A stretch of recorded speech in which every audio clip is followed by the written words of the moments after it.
Hello ka-organic! Welcome to my vlog. So, meron tayo ditong i-direct natin tanim na purple corn.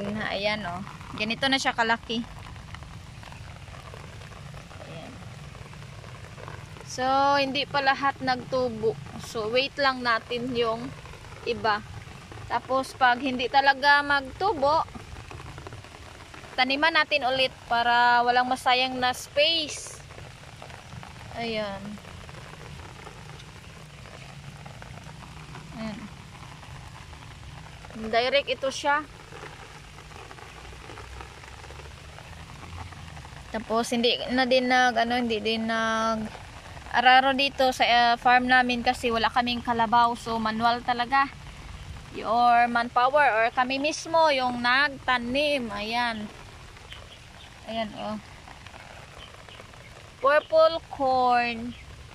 Naturally or organically grown purple corn. Ayan. So wala pa oh. Meron pang wala. Wala nagtubo. So wait lang natin sila magtubo. Ito. Purple corn.